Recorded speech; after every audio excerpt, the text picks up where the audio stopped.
Bom dia, bom dia, bom dia, pessoal. Bom dia a todos. Vamos começar nossa live. Bom dia. Meu nome é André Espínola, do Sebrae Nacional, aqui em Brasília. A gente começa pontualmente às 10 horas. Vamos esperar nosso convidado aí, professor Mário Henrique Anashi, dar uma conectada na gente aqui para a gente começar. Bom dia a todos. Bom dia, Bia.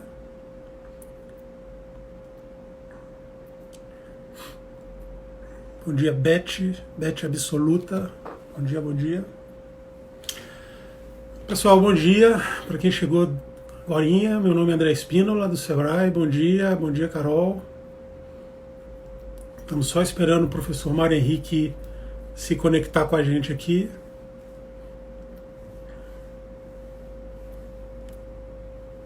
Isis, bom dia. A gente vai falar hoje dos desafios nas compras públicas em tempos tão horripilantes de Covid, né, pessoal? Cuidados, também dar alguns serviços aqui para os empresários, empreendedores, né? Da mesma maneira que os problemas hoje estão abundantes, a gente também tem algumas oportunidades, né? Uma situação muito difícil, muito tensa para todo mundo, mas aí os processos licitatórios mudam, né? E a gente a forma de contratar pela emergência, com a urgência, é um pouco diferenciada. Então a gente vai bater um papo com o professor para mostrar que esses caminhos, esses novos processos, né, a importância das compras públicas para o desenvolvimento local, principalmente em momentos de dificuldade como esse, a alavancagem que dá. Mas muito importante a gente olhar aqui a segurança jurídica, a nossa Juju aí, segurança jurídica, os novos processos.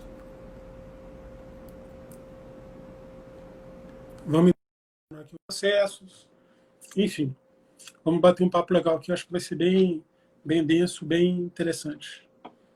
Estamos só aguardando aqui.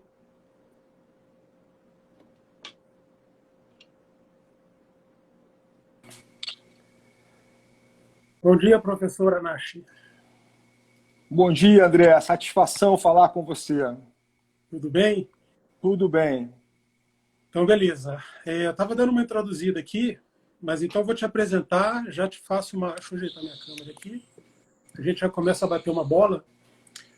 Mas, enfim, a gente está aqui no perfil do Sebrae Rio e da Escola de Contas do Tribunal de Contas do Rio de Janeiro para bater um papo sobre compras públicas e desenvolvimento local, né?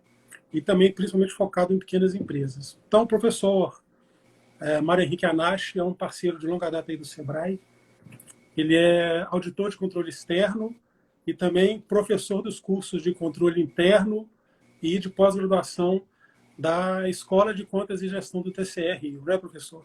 Então, se o senhor quiser complementar um pouco mais sua apresentação, e a gente já levanta a bola. Eu sou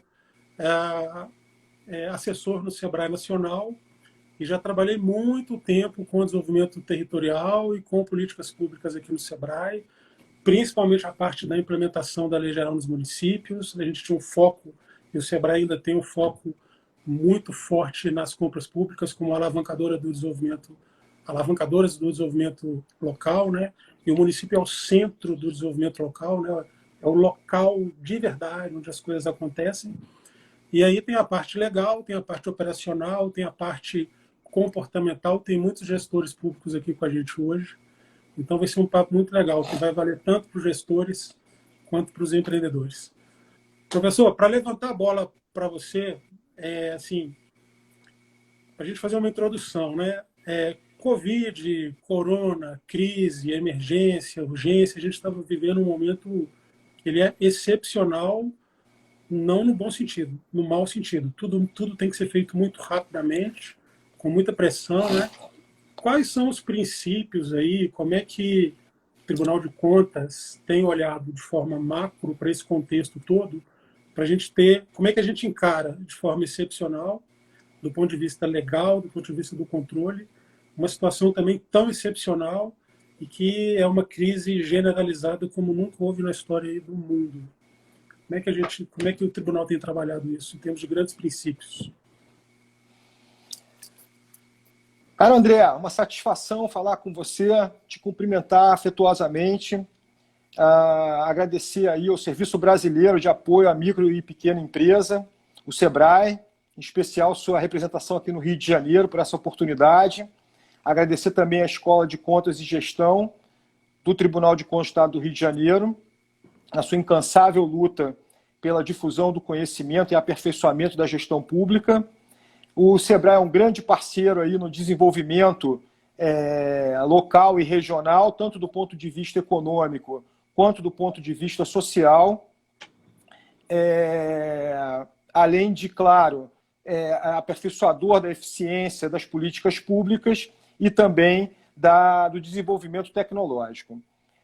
Quero cumprimentar aos ilustres colegas presentes e mandar um abraço, André, afetuoso aí para os agentes de desenvolvimento local. Figura importantíssima que eu acho que a gente tem que sempre destacar a importância. Eu sempre faço aquela comparação com os agentes comunitários de saúde, né? Então, o agente de desenvolvimento local está para a economia, assim como os agentes comunitários de saúde estão para a saúde. São figuras importantíssimas. Eu mando aí um grande abraço para eles, para todos eles que estão nos assistindo. André, eu vou, antes de entrar exatamente no tema que você me perguntou, eu acho importante a gente fazer também uma homenagem, nessa época terrível, como você colocou, às vidas que perdemos. Então, isso é muito importante, render as nossas homenagens aos que se foram, compartilhar com os que ficaram e perderam entes queridos, os nossos sentimentos, e renovar a nossa fé, a nossa esperança na luta, né? E em tentar fazer o melhor possível em melhoria desse nosso Brasil. Eu acho isso importante. E eu preciso fazer algumas observações iniciais, André, ainda sobre a questão para circunscrever essa apresentação, que são muito importantes, que para nós do Tribunal de Contas, tá com vocês aqui do SEBRAE, é a realização da nossa missão, né? Como você sabe, a missão é a razão de existir da organização, e a missão do Tribunal de Contas no seu planejamento estratégico é fiscalizar, orientar e avaliar a aplicação dos recursos públicos no interesse da sociedade. Então, a gente está nessa ação de orientação aqui com vocês, e ela também dá concretização à nossa visão, né, de consolidar-se como instituição que efetivamente contribui para o aperfeiçoamento, o aprimoramento da gestão pública, a ampliação da transparência e o controle social. Então, a gente acha, André, já avançando no tema, que a transparência, o controle social tem sido muito importante nessa época de Covid. A sociedade está muito atenta a toda essa despesa, a tudo que está acontecendo em seu benefício. E os instrumentos de transparência e de controle social estão sendo efetivamente difundidos e muito utilizados. Então, isso é um ponto muito positivo que está acontecendo nesse momento de Covid.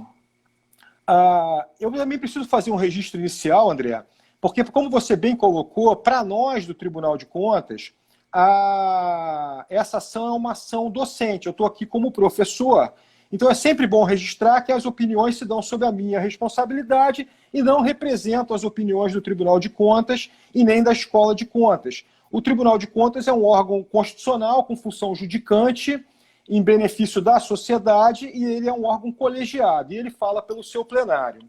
Feitas essas observações, André, essa nossa parceria vem de longa data. Eu tive a oportunidade de participar aqui no Rio de um Fomenta, de uma ação também no interior, lá com o pessoal de Nova Friburgo, e isso vem de uma diretriz dos tribunais de contas do Brasil, em prol do desenvolvimento local e das micro e pequenas empresas. Essa diretriz está consubstanciada num documento, André, que é um documento editado no Congresso do Ceará, em 2014, que é a resolução número 9 da ATRICOM, que é a Associação dos Membros dos Tribunais de Contas. E esse documento dá as diretrizes de fiscalização da observância da Lei Complementar 123. Então, feito esses registros iniciais, André, sem maiores delongas, eu vou passar já para a resposta da colocação que você me fez, essa questão dos grandes princípios em relação aos tempos em que vivemos. E vou fazer uma pequena e rápida introdução para que a gente possa compreender a delicadeza do momento. Então, em 30 de janeiro, os fatos ocorreram de forma muito célere. Em 30 de janeiro, a Organização Mundial de Saúde declara a infecção causada pelo Covid-19 como uma situação de emergência em saúde pública internacional. Rapidamente, logo em 26 de fevereiro, chega ao Brasil o primeiro caso, em São Paulo, um viajante que veio da Itália. E por volta do dia 6 de março, aqui no Rio de Janeiro, a gente tem o primeiro caso, uma moradora de Barra Mansa, que também veio da Itália. E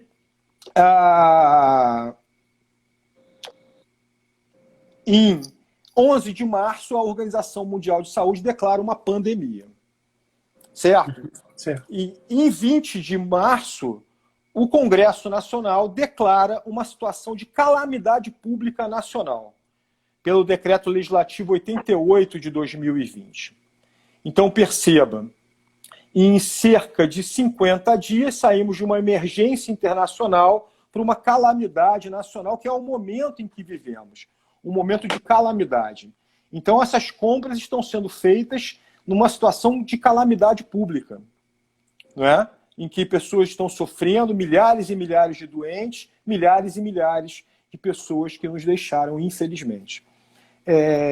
Nesse contexto, veio a lume, no dia 6 de fevereiro, uma lei nacional, que é uma lei, a Lei 13.979.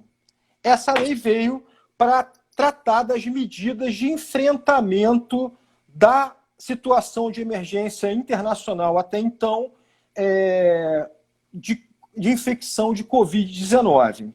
Quando essa lei veio à lume, prevendo hipóteses de isolamento social, quarentena, ela trouxe uma nova hipótese de contratação direta, de afastamento da licitação. A licitação, como todos sabem, é a regra geral do sistema brasileiro. Então, ela trouxe uma hipótese de afastamento. Inicialmente, num artigo só, uma hipótese de contratação direta. Uma lei excepcional, né? Mas, em 20 de março, essa lei foi alterada pela medida provisória 926. 926. E essa medida provisória, ela tem exatamente o objetivo de acelerar o processo de compras públicas, de agilizar o processo de compras públicas. Uhum. Então, essa que é o contexto. Um contexto em que a administração pública, numa situação de calamidade pública, precisa comprar rapidamente.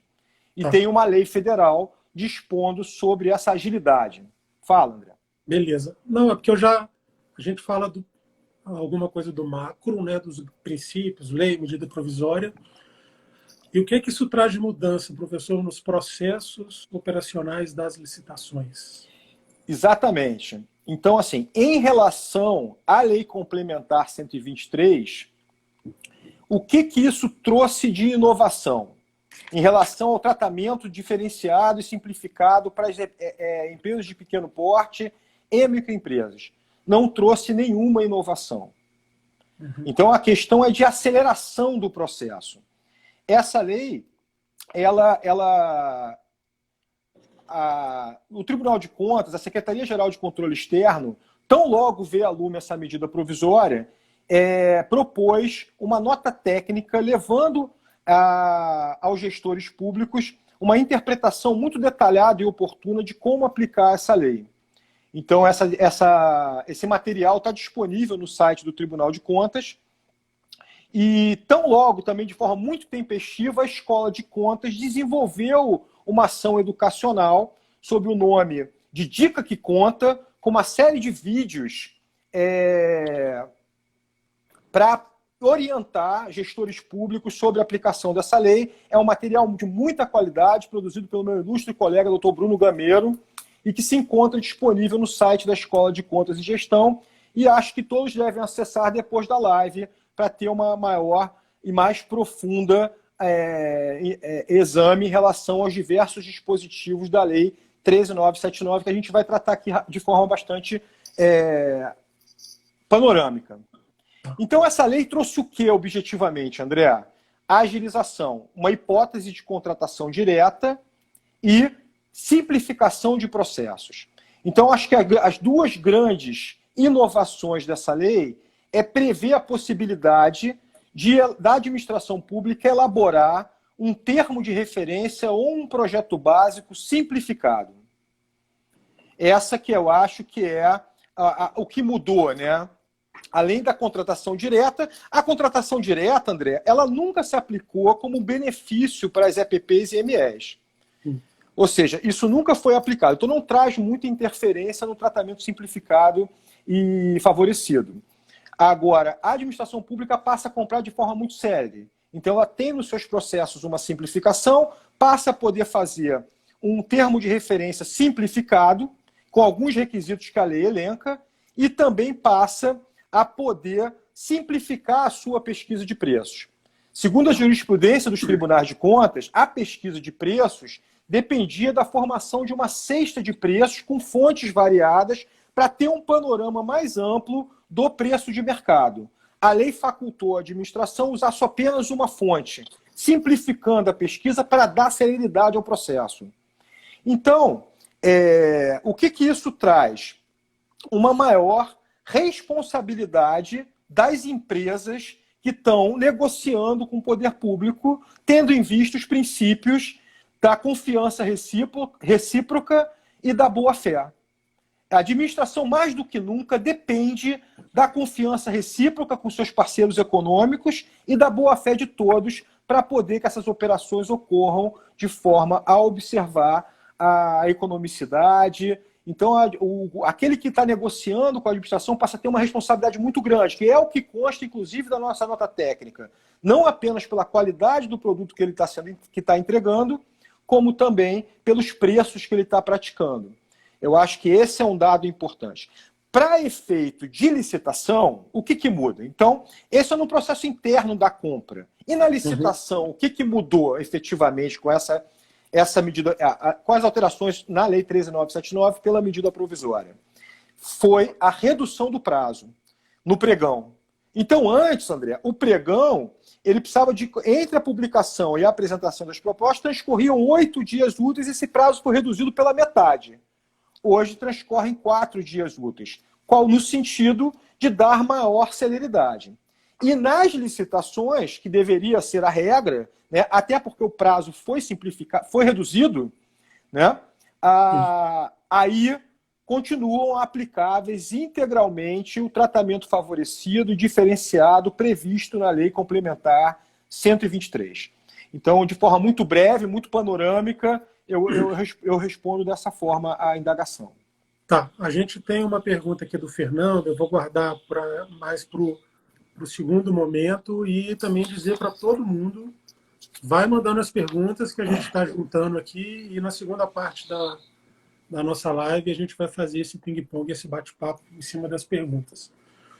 Professor, nesse contexto, e as licitações exclusivas para pequena empresa, subcontratação, o senhor acha que cabe, ou pela pressa, pela necessidade, pelos grandes volumes, não cabe? Município pequeno, o que os municípios menores têm comprado mais, têm suscitado de mais dúvida? E o Rio de Janeiro capital, e cidades maiores, como é que o senhor vê aí esse contexto para subcontratação e as licitações exclusivas para a pequena empresa, de acordo com a Lei Geral da Micro e Pequena Empresa?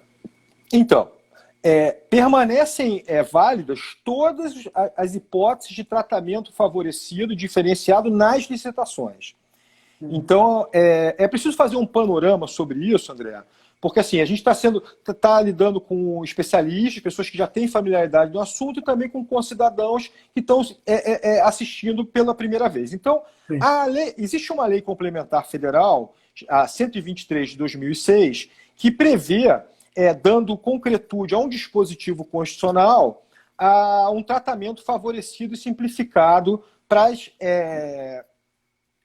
microempresas e empresas de pequeno porte, né? Como também para microempreendedores individuais, agricultores familiares e cooperativas. Em relação às microempresas e empresas de pequeno porte, que recebem esse tratamento nas compras públicas, e que as compras públicas constituem uma parcela relevante do PIB nacional, elas recebem esse tratamento diferenciado. E que empresas são essas? São as empresas que, até o ano anterior, do faturamento anterior, não alcançaram o limite de 4.800.000 reais.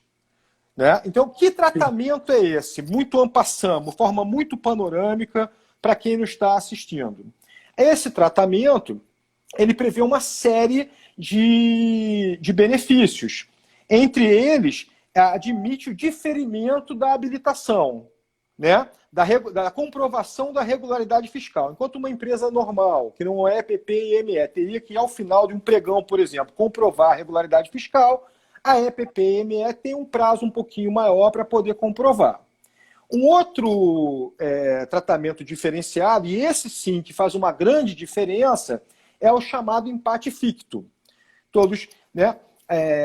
O empate ficto significa dizer que ao final da oferta inicial, da fase de lances do pregão, nas licitações tradicionais, as empresas que tiverem até 10% valor superior à melhor oferta e no pregão 5%, poderão oferecer uma proposta, se elas forem MEs e EPP, e a vencedora, a proposta provisoriamente classificada em primeiro lugar, não for uma ME e EPP, poderá oferecer uma oferta inferior àquela proposta provisoriamente classificada em primeiro lugar. Então, para dar um exemplo, a administração pública vai comprar leite em pó, e recebe uma proposta de R$10. Está havendo lá uma cotação no pregão, e uma empresa média, que não é EPP e EME, cotou 10. E a EPP e EME cotou 10,9. Nesse momento, por exemplo, a EPP e EME, 10,9 não, desculpa, 10,4 porque 10,4 porque é pregão, R$10,04 porque é pregão, a diferença é de 5%. E aí, a empresa que não é EPP e EME, ela está em 10 e a EPP e EME em 10,04. E a EPP e EME ela não precisa mais lançar, porque se dá a figura do empate ficto. Nessa figura, a EPP e EME poderá oferecer um preço menor que a primeira colocada e a ela será arrematado o certame.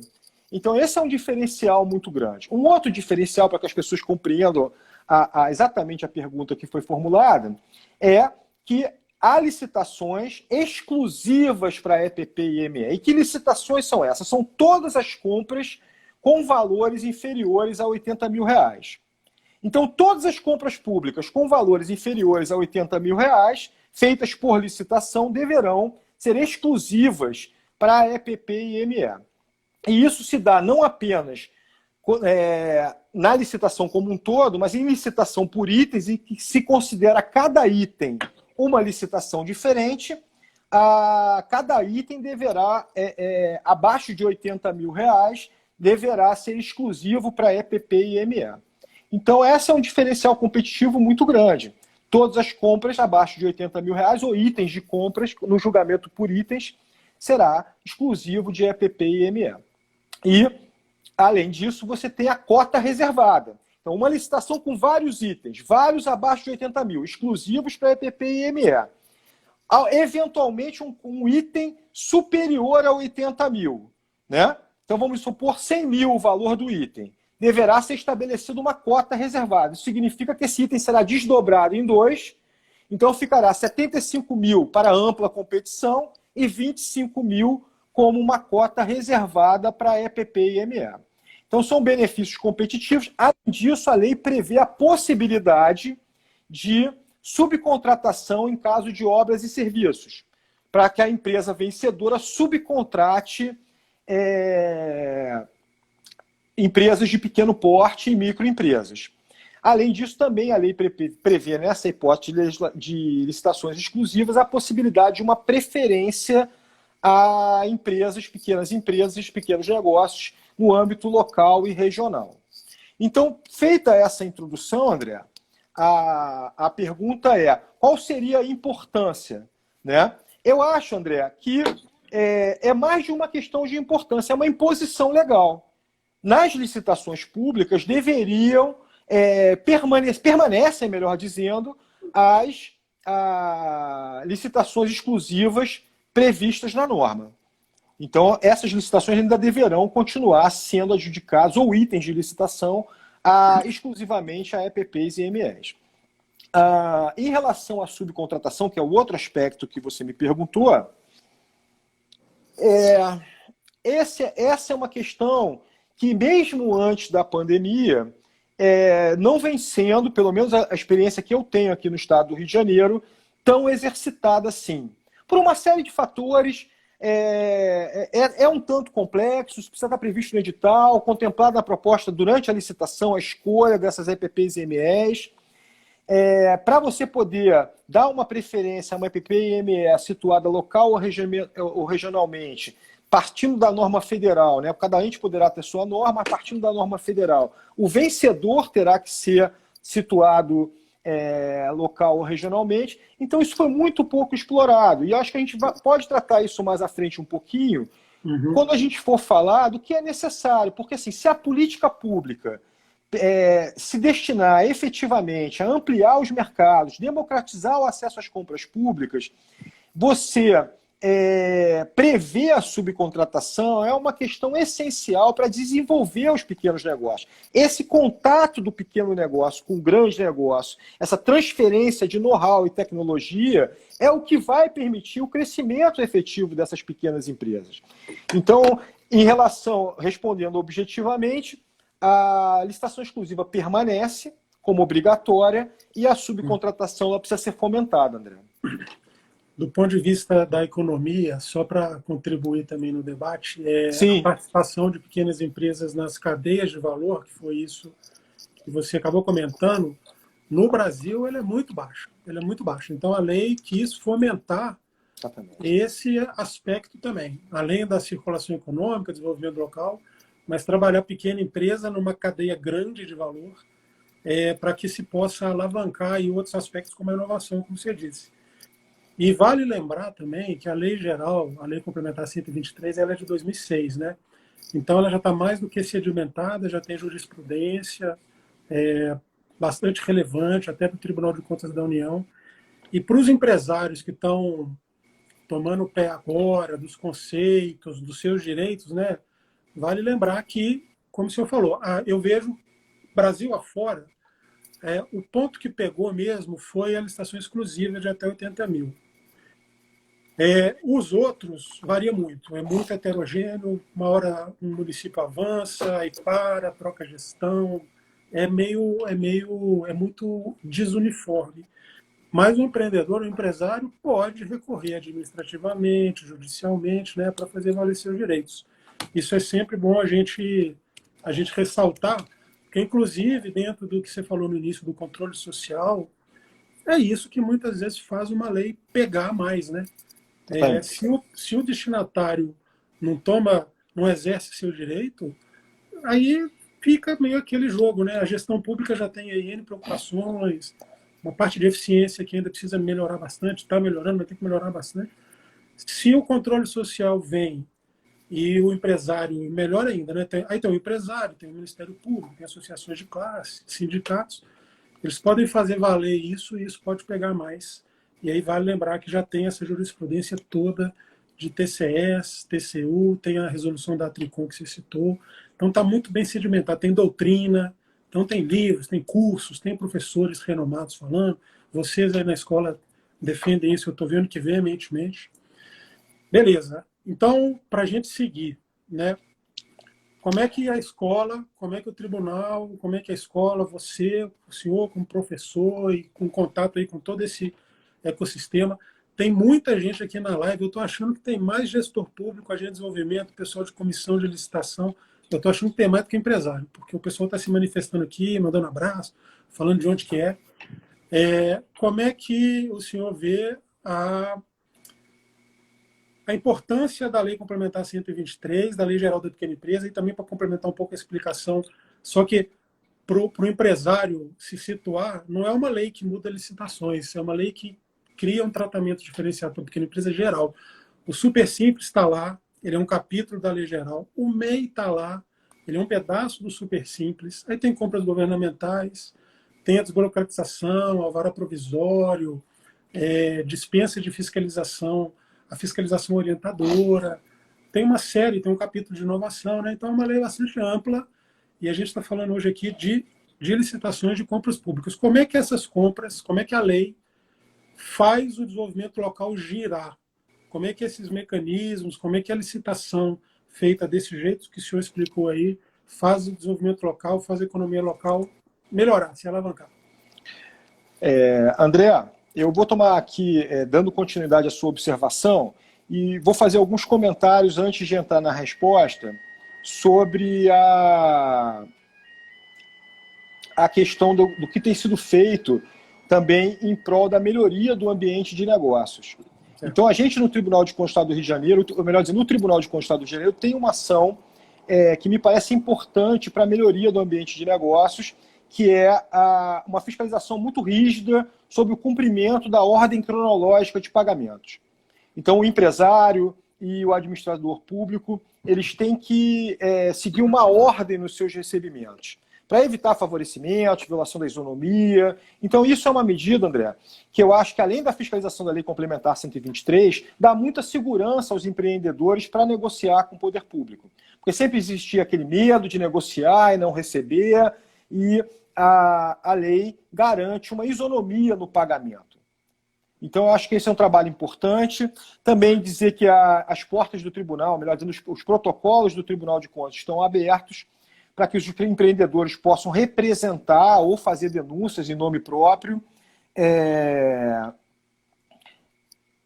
sobre a aplicação da Lei Complementar 123, ou mesmo sobre essas compras governamentais que não observaram a licitação nessa época do Covid. Então, você tem empreendedores, fornecedores de materiais hospitalares e médicos, por exemplo, que sequer foram consultados ou podem não ter sido consultados numa compra no seu município, na sua região, e eles podem representar contra isso no Tribunal de Contas. O Tribunal de Contas está aberto para receber formalmente representações e denúncias, ou mesmo através de notícias, por meio de sua ouvidoria, também é um canal que também chega muita informação, muita notícia.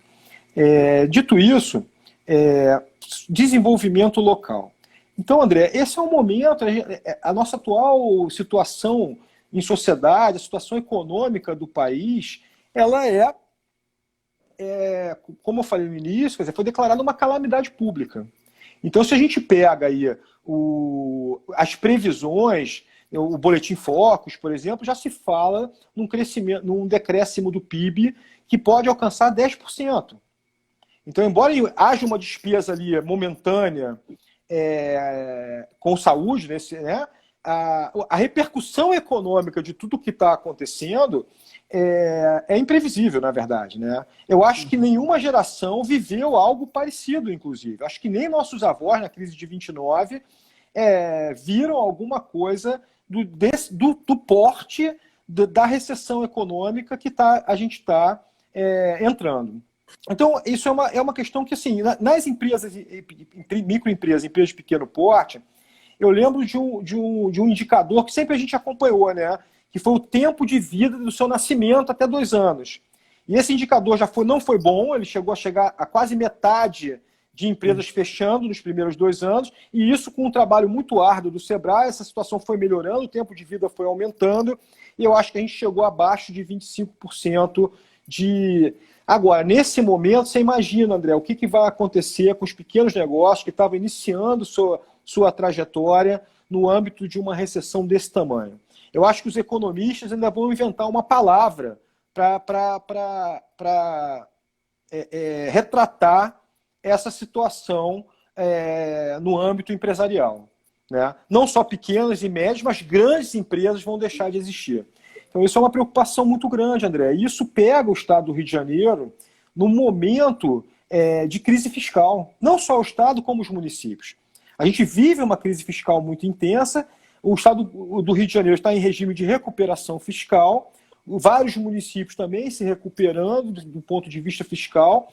da queda do PIB que a gente teve em 2016, 2017. A gente vem de uma queda de PIB, a gente está num processo de recuperação fiscal e vem uma situação calamitosa como essa. Então, André, assim, e aí eu acho que o setor público ele tem que procurar apontar caminhos de desenvolvimento e superação dessa crise. Caminhos de desenvolvimento. E para falar um pouco sobre isso, eu até fui consultar um trabalho de conclusão de curso que foi feito na pós-graduação do Tribunal de Contas.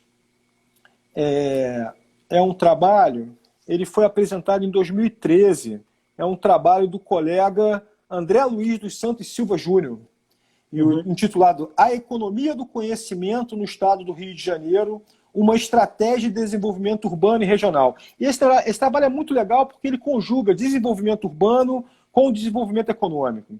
Tá? E tem conclusões muito interessantes, e eu separei 2 trechinhos aqui, que eu vou me permitir aqui aprofundar um pouco, para ler sobre essa questão do desenvolvimento local nesse momento. E um trecho é que o autor do trabalho cita o professor André Urani, o finado professor André Urani, que nos deixou aí muito moço, né? E que tinha uma contribuição muito grande para o desenvolvimento econômico, especialmente da capital. Então eu vou ler um texto dele falando sobre a capital, mas que eu acho que vale para todos os municípios. Então ele fala o seguinte: a indústria que as trouxe para cá foi-se, escafedeu-se e não deixou nada no lugar. Nosso imenso subúrbio foi se transformando num cemitério industrial. Perdemos também o setor financeiro, os bancos e as bolsas de valores. Ainda perdemos com as privatizações dos anos 90. Elas podem ter sido positivas em sua maioria, positivas para o Brasil, mas traduziram-se em demissões voluntárias ou não. Ou mesmo no caso da CSN, na transferência da sede dessas empresas para outras cidades e outros estados. Então, e ele arremata o André Urani. Mas não é tudo. Perdemos também dezenas de milhares de cérebros que migraram para São Paulo ou para o exterior nas últimas décadas. Então é uma situação muito grave, uma situação de perda, e o poder público precisa apontar caminhos. Tá? O trabalho do Luiz, ele aponta alguns caminhos, ele cita, por exemplo, o processo de revitalização urbana de Barcelona e a formação de clústeres de microempresas em torno de gestão de conhecimento, alavancando o emprego de Barcelona como medidas decorrentes da Olimpíada, né, de Barcelona, e também cita o caso de Rosário, na Argentina. Uhum. Então, isso eu trouxe essa informação para dizer que é preciso construir um projeto de desenvolvimento local. Né? A norma geral, a lei complementar 123, não traz isso. Ela diz que aquelas normas elas se destinam para isso. Mas o poder público tem que tomar a rédea e ir à frente e fazer o seu planejamento estratégico, em conjunto com a sociedade, e apontar os caminhos. E, André, o caminho de desenvolvimento perpassa sempre pelo empreendedorismo, perpassa sempre pelo trabalho. Não há outro caminho, a não ser a luta e o trabalho. Então, eu penso que esses planejamentos estratégicos têm que ser desdobrados nos outros instrumentos de planejamento, prevendo de forma mais ampla a participação de empreendedores no desenvolvimento local, onde as compras públicas é um aspecto. Você quer fazer alguma observação? Não, eu ia só dizer também nesse contexto, trazer a gente tangibilizar um pouco. Na época que eu fazia as pesquisas lá de implementação da Lei Geral nos municípios, até 2015, então, portanto, eu não sei se está valendo esse número exato, mas esse número existe. É um elemento econômico chamado índice multiplicador fiscal, que mostra que a cada real que você mantém no território, ele vira 1,70. Então, só imaginando, R$1 milhão gasto que foi para fora, e R$1 milhão gasto com empresas do município se transforma em 1.700.000, porque essa empresa vai fazer pagamentos, contratar pessoas, vai ampliar, vai fazer uma reforma e assim por diante. Agora, isso só funciona se é feito de uma maneira consistente, como você bem disse. Tem que ter um planejamento para que esse volume de recursos seja relevante. Não adianta fazer uma comprinha de 80 mil aqui, outra comprinha ali, não vai fazer nem cosquinha no desenvolvimento local. Mas se há um planejamento, e talvez esse momento, claro que não agora, no meio desse caos, mas quando isso minimizar, logo ali daqui acho que 2, 3 meses, a gente já vai ter uma condição aí de sair dessa pressão absurda. O município não vai ter condições, ele já não, talvez não tivesse e não vai ter por um bom tempo, de fazer obras, de fazer grandes realizações. Mas ele precisa de um custeio, né? Então, e no custeio é onde é mais simples comprar de pequena empresa. Material de escritório, hospitalar, pequenos reparos, manutenções, vigilância, conservação e limpeza. Então, aí é um prato cheio para você jogar isso para dentro do município ou dos municípios, do conjunto de municípios, né? Aí é a hora de fazer um consórcio para poder fazer esse planejamento conjunto. E aí você consegue direcionar muito das suas compras legalmente e alavancar emprego, alavancar a economia do seu município de uma forma planejada. E mais um item, o Tribunal de Contas da União soltou no início de abril o ministro Véder de Oliveira, o ministro substituto Véder de Oliveira, tem um estudo lá que, apesar de não ser um estudo amplo, ele mostrou que com licitações exclusivas se economiza 9%. Então, ao contrário do que muita gente prega, que não, se eu limitar a competição, vai ficar mais caro. Não vai ficar mais caro. Testa aqui, testa ali, já tem essa pesquisa do Tribunal de Contas da União.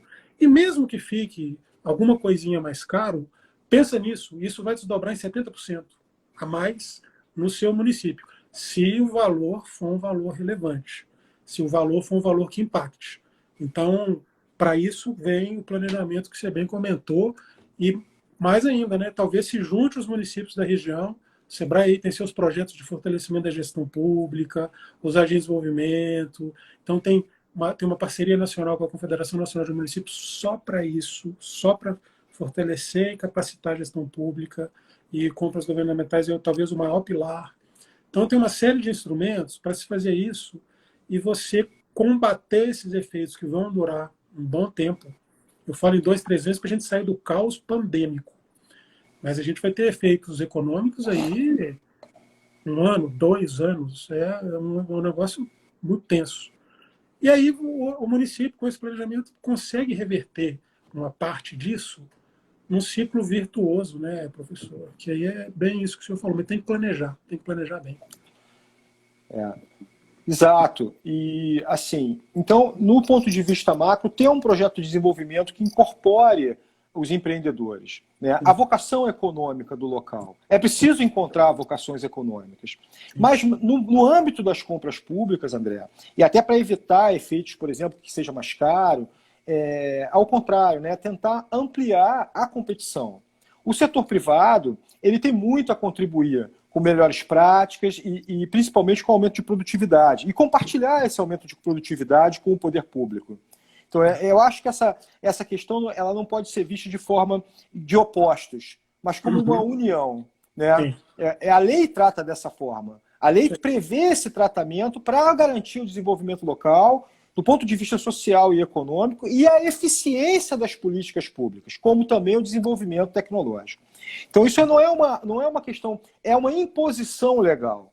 Mas para que isso aconteça, eu acho que esse que é um recado importante aqui, especialmente para os colegas servidores públicos que estão acompanhando, o poder público tem que se organizar. Não basta prever no edital a licitação exclusiva, não basta prever o tratamento prioritário para a empresa local e regional, mas ele precisa fomentar a democratização de acesso ao mercado e a organização do setor produtivo local. E isso é uma ação que não está no edital, não está no processo de compra. É uma ação efetiva que o poder público tem que dar. E sem isso, a gente não vai conseguir, efetivamente, na minha opinião, alcançar os objetivos da lei. Então, o decreto federal, ele prevê algumas situações de organização mínima do mercado, o decreto federal 8538, que regulamenta a lei complementar 123 no que tange ao acesso aos mercados na União Federal, 8538 de 2015. Então, o que ele prevê? Que, minimamente, o poder público tem que manter um cadastro dessas empresas e das linhas de atuação dessas empresas. Até porque, se o poder público quiser efetivamente garantir uma preferência para as empresas sediadas local e regimentalmente, ele terá que asseverar no processo que tem pelo menos 3 empresas aptas a competir. Então, se ele não tiver esse cadastro, ele não consegue dar um tratamento prioritário às empresas locais e regionais. Então, manter esse cadastro, além do que amplia muito a competição, porque quando for a fazer a pesquisa de preços, emite-se e-mail para todas essas empresas cadastradas, para que venham trazer preços, para que compareçam, para que tomem ciência, democratizando e gerando transparência e controle social na administração pública. Então, isso me parece um ponto fundamental. Um outro ponto fundamental é que o poder público divulgue o seu plano de contratações. O que ele compra? Quais são as especificações do que ele compra? Também está no decreto federal. Padronizar e divulgar as especificações dos bens e serviços. Algumas legislações aqui do Estado, de municípios do Estado do Rio de Janeiro, foram além. E eu acho que foram muito bem além, porque além de divulgar as especificações e padronizações, elas determinam que o poder público divulgue também o cronograma, ou seja, quando ele pretende comprar. Tá? E se fosse mais ainda, quando ele pretende receber? Porque no registro de preços, quando o empreendedor vem para manter o preço por um ano, informações sobre quando ele efetivamente vai fornecer, quando historicamente o município pediu e quanto pediu, faz a diferença para o empreendedor, para ele poder se organizar. Né? O poder público tem que permitir o empreendedor se organizar para trabalhar com a administração pública. Né? E aí os 8 dias do pregão, os 8 dias úteis, não permitem ao empreendedor organizar os seus processos produtivos, organizar os seus estoques para poder participar. Além disso, uma outra questão importante é, obviamente, não restringir especificações que restringam a participação das EPPs e MEs, mas mais do que isso, considerar na construção da descrição dos objetos a oferta local ou regional de bens e serviços. Né? E o decreto federal ainda fala na transparência, manter tudo isso transparente para que as empresas possam se organizar. Então, André, me parece que a organização da administração pública para fomentar uma real participação e democratização do acesso às compras públicas é o que vai efetivamente alavancar o desenvolvimento local e a economia do Estado do Rio de Janeiro. É o que a gente acredita e espera que isso se faça realidade. Perfeito. E aí eu não sei se eu poderia estar falando isso em nome do Sebrae Rio, mas o Sebrae Rio sempre foi uma referência nos projetos de desenvolvimento local, nos projetos de políticas públicas, no fortalecimento da gestão. Então tem materiais, treinamentos, consultorias, projetos mais densos, lidera, que são reconhecidos nacionalmente, para justamente suportar isso tudo aí, desde o planejamento geral do desenvolvimento da região, do território, até a capacitação, seja do pregoeiro, seja da comissão de licitação, seja do empreendedor, seja do produtor rural para fornecer a merenda escolar. O Sebrae tem produtos e serviços para todos esses públicos, da maneira que se quiser. Agora não está dando para ter presencial, mas online, nas redes sociais, micromomentos até capacitações de 40 horas. Tem muita coisa acontecendo. O Sebrae Rio sempre foi uma referência nesse assunto aí. Então, a capilaridade do Sebrae aqui no Rio de Janeiro é muito grande, né? E o Tribunal de Contas tem uma parceria com o Sebrae, né, reconhecendo que a gente tem realmente muito a fazer em conjunto e sempre, né? Isso aí. Podemos passar para as perguntas? Sim, por favor. A primeira que chegou foi do Fernando Timbó, ou de Timbó. Como o Tribunal de Contas pode contribuir nesse momento de combate à pandemia, do ponto de vista de boas práticas de controle e boas práticas de caráter pedagógico? Boas práticas. Boas práticas. Então, assim, a previsibilidade do controle é a grande boa prática, né? Ser um controle previsível. Então, a gente tem a nota técnica, que foi uma ação de boa prática. A gente tem as ações de capacitação da Escola de Contas. Eu falei daqui da Dica que Conta, que vale a pena assistir após a live. A gente também tem no nosso site do Tribunal de Contas respostas a consultas, e um instrumento importante, que eu acho que é um serviço público prestado muito importante pelo Tribunal de Contas, é a disponibilização do banco de preços, em que o Tribunal de Contas ele disponibiliza preços de mercado para uma série de bens e serviços que podem ajudar os empreendedores a se orientar em relação aos preços que estão sendo praticados na administração pública.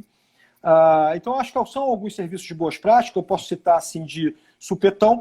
E em relação à fiscalização, a nossa fiscalização está muito atenta. Eu nunca trabalhei tanto na minha vida, apesar de estar em home office, e são várias ações de fiscalização. Em relação às despesas de Covid, na nossa página tem lá uma lâminazinha, que é fiscalização do Covid. Toda a fiscalização que foi feita, com diversas cautelares, em prol da transparência, na execução da nossa visão, da nossa missão, todas constam lá da página do Tribunal de Contas. Também vale a pena dar uma olhada à nossa atuação em relação às ações de fiscalização. Tá, ok. Um pouco na linha do que você falou aí de banco de preço, banco de cotações, o Darlan Chaves, oficial, pede para falar um pouquinho sobre cotação eletrônica. A cotação eletrônica é o meio, e já é o meio há muito tempo, de obter uma das fontes, que é a fonte de mercado, né? As cotações de mercado. Eu acho que todos os órgãos que eu vejo, a maioria faz através de cotação eletrônica. Então, quando precisa cotar preços, dispara, às vezes, centenas de e-mails para conseguir, às vezes, 3 propostas, 2 propostas. Eu não entendi, mas eu acho que é isso que ele está se referindo. O que a gente sente na fiscalização, às vezes, muita surpresa, é que esse procedimento não está documentado no edital, né? E parece que as cotações caíram ali como se fossem de paraquedas. Quer dizer, não tem um e-mail solicitando as cotações, apenas a resposta. Então, a nossa orientação é para que essa consulta, todas essas empresas cadastradas, que também dá notícias de que vai ser feita uma licitação e que o mercado possa começar a se preparar, elas também constem do processo. Tudo deve constar do processo. O processo é uma sequência ordenada de atos. E tudo que for feito deve constar do processo. O Felipe Dias Belo faz uma argumentação aqui, eu acho que eu vou resumir. Ele fala da possibilidade do pagamento para a pequena empresa ser superior em até 10%, e não ela poder cobrir. Isso acontece em alguns países. Os Estados Unidos tem essa cotinha a mais e tal. O que você acha disso? Eu já digo assim, não pode, né? A lei não permite, mas o que você acha disso em termos de eficiência?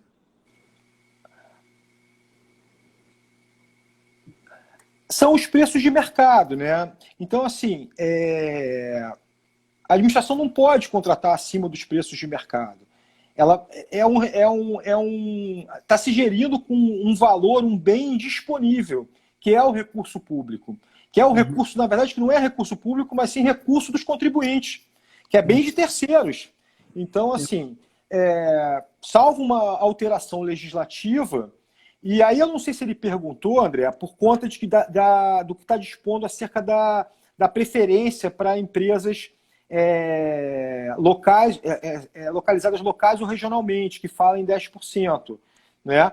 Mas aquilo não é para contratar mais caro, garantindo, como se fosse uma espécie de empate ficto, que elas possam cobrir o preço da empresa que não está situada local ou regionalmente. Essa interpretação, que eventualmente ele possa ter dado, não está adequada. A interpretação adequada é que a empresa local e regionalmente, caso previsto no edital, será dada a oportunidade de cobrir o menor preço. Eu achei importante fazer essa ressalva.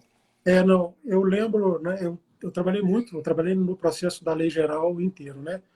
E aí, na comparação internacional, tinha alguns países que tinham essa prerrogativa de pagar um pouco a mais. E a gente brigou muito para a lei ter isso, fundamentado nessa alavancagem. E aí não foi possível, né? E desde então, mas eu acho que ele perguntou isso, o que deveria poder. Entendi. 10% é uma nova fase na licitação, né? Mas deveria poder, mas é isso que você falou, infelizmente ainda não pode. Não tem essa previsão. Gustavo Teves, essa pergunta aqui é boa. Como o Tribunal de Contas vai enfrentar a dicotomia necessidade de salvar vidas e preços altos de produtos como respiradores, por exemplo? A lei previu, inclusive, a Lei 13.979, a possibilidade do poder público a contratar acima dos preços de mercado. A lei foi tão... priorizou tanto a preservação da vida, porque não são valores que você possa comparar. Você não pode jamais renunciar ao direito à vida, que é o principal valor. Mas ela disse que isso tem que ser feito justificadamente. Tá certo? A gente está vendo aqui também tem uma outra questão, que é a questão da variação dos preços. Né? E aí, assim, isso está muito ligado à necessidade do momento. Né?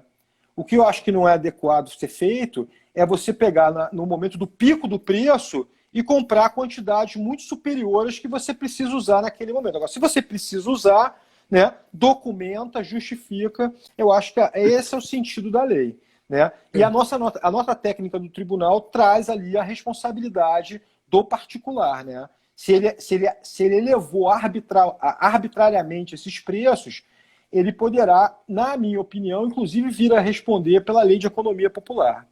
Tá? Tá, é mercado, né, professor? Assim, estando bem documentado o processo e tal, a gente está numa época de extremo desequilíbrio entre oferta e demanda desses produtos que têm a ver com o tratamento da pandemia, equipamentos de proteção individual, respiradores, equipamentos médicos hospitalares. E o mercado explode, né? Então é natural que haja esse aumento. Se o gestor fizer direitinho o processo, é o que tem, não tem jeito, né?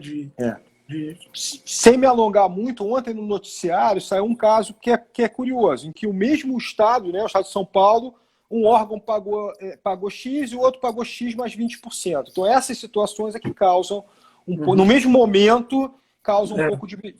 gerou uma apuração, né? Sim. A gente está com 4 minutos para terminar, vamos responder essa última aqui, e aí a gente faz as considerações finais rapidinho. Noemi Timóteo, advogado. Poderia fracionar as compras com valor que excede R$80 mil para priorizar as EPPs e MER? O senhor já falou disso um pouco lá na frente, mas eu queria chamar a atenção aqui para a palavra fracionar, que é um palavrão, né, em termos de licitação. Né? É verdade. A lei prevê, inclusive, que o fracionamento é a regra, né? O que você não pode fracionar são as modalidades tradicionais para fugir da modalidade cabível que tem complexidades crescentes. Né? E essa complexidade está ligada à competitividade também. Né? Quanto mais complexa a modalidade, mais competitiva ela é. Então isso não pode ser feito. Mas em relação ao pregão, eu acho que a doutrina majoritária é de que não há fracionamento. Né? Não há fracionamento. E no pregão, né? Então, eu não acho que isso deva ser feito no sentido de favorecer a microempresa, mas conjugando também com aspectos de desenvolvimento local e também de vantagem para o município. Acho que isso deve ser feito um olhar mais complexo. Eu falei isso muito no sentido eu sempre vi muito, e no próprio Sebrae, que também licita, mas não pela 8666, mas assim, você querer diminuir os valores para mudar de modalidade, né? Isso não pode fazer. Então tá, professor, 2 minutos, sua despedida aí. Vou agradecer todo mundo que entrou. A gente teve picos aqui de 200 pessoas, foi muito legal. Pela rotatividade que eu conheço, deve ter dado milhares de pessoas nessa live. Então, seu agradecimento aí, a gente tem 1 minutinho para fechar. André, te mandar um grande abraço, desejar para você tudo de bom, tá, para quem está assistindo também, e que nós estamos à disposição, como sempre, às ordens para fazer o melhor pelo Estado do Rio de Janeiro. Beleza. Professor, obrigado. Obrigado aos colegas do Sebrae Rio pelo convite. Um abraço aí para a Juju, para o Tito, para todo mundo. Né? Os gestores públicos, a Agência de Desenvolvimento. É um projeto que eu tenho no coração, Agência de Desenvolvimento Local. Né? A própria Lei Geral é um negócio que participei muito. Eu tenho meu DNA no Sebrae com a Lei Geral. Hoje eu estou em outras batalhas, mas está no sangue esse negócio de Lei Geral, de políticas públicas. Eu acho que é muito legal o desenvolvimento local. Tá, pessoal, um abraço para todos e até a próxima live aí no canal do Sebrae Rio. Um abração. Até. Professor, obrigado.